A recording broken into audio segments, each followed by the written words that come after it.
আজকে একদম সহজ পদ্ধতিতে বানিয়েছিলাম ইডলি। তো চলো তোমাদের সাথে সেই রেসিপিটা শেয়ার করি। প্রথমে নিয়েছি হচ্ছে 1.5 কাপ সুজি, 1 কাপ টক দই আর 1 কাপ জল দিয়ে ভালো করে মিশিয়ে রেখে দিয়েছিলাম কিছুক্ষণের জন্য।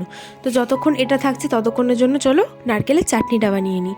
তো নারকেলের চাটনি বানানোর জন্য এখানে নিয়েছিলাম পরিমাণ মতন টুকরো করা নারকেল, ছোট ছোট টুকরো করেছিলাম।